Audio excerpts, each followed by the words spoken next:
स्वामी तिन्ही जगाचा आई विना भिकारी ही मराठीतले खूप सुंदर म्हण आहे आणि त्या म्हणीचा उल्लेख करूनच आज आपल्या मदर्स डेला आपण सुरुवात करूया. हे तीन शब्द सगळे आपल्याला सांगतात की आईचं आपल्या जीवनातलं महत्व काय आहे. तर अशा या सगळ्या इनक्रेडिटेबल वुमन आयांना माझा नमस्कार. मैत्रिणींनो, मदर्स डेच्या या तुम्हाला सगळ्यांना माझ्या हार्दिक शुभेच्छा. तुम्ही आई असण्याचा हा जो प्रवास आहे, ह्या प्रवासाचं ॲज अ गायनाकोलॉजिस्ट म्हणून मी एक साक्षीदार आहे, त्याचा मला खूप अभिमान आहे.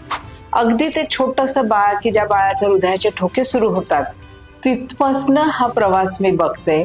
तो अगदी तुम्ही परत आई होईपर्यंत आणि अगदी आपल्या आयुष्याच्या शेवटी पण काही प्रॉब्लेम आले तरी तुम्ही गायनाकोलॉजिस्टकडे पोहोचतात. आणि मला असं वाटतं की हे गायनाकोलॉजिस्टचं सगळ्यात मोठं भाग्य आहे की हा तुमचा आईचा प्रवास आम्हाला त्याचं साक्षीदार होता येतं, त्याला मदत करता येते आणि त्याच्यातनं तुम्हाला ह्या प्रवासामधनं सेल करायला आम्ही तुम्हाला मदत करतो.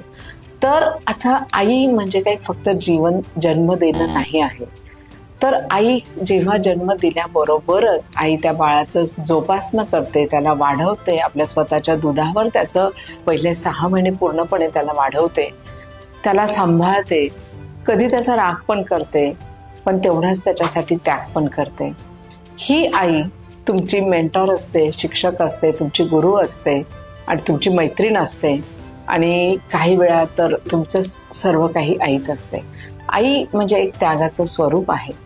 फक्त आता हे सगळं आपण जेव्हा आईचं बोलतो आहोत तेव्हा काही वेळा असं होतं की दुर्दैवाने काही स्त्रियांना हे आई पण खूप सहजासहजी मिळत नाही आणि मग ह्या सगळ्या भावनांना त्या मुक्ततात.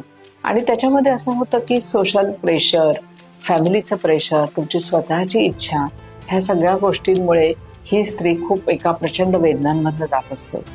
तर माझ्या मैत्रिणींनो, मला तुम्हाला हेच सांगायचं आहे की असा कुठलाही प्रॉब्लेम असेल तर आम्ही तुमच्यासाठी आहोत. आम्ही सगळे गायनेकोलॉजिस्ट आणि आम्ही नवजीवन हॉस्पिटल, डॉक्टर नेहा लाड आणि नितीन लाड, आम्ही नेहमीच तुमच्या सेवेसाठी तत्पर असणार आहोत.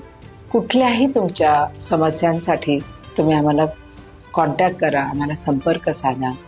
आणि मी परत सगळ्यांना मदर्स डेच्या खूप खूप शुभेच्छा देते. थँक्यू.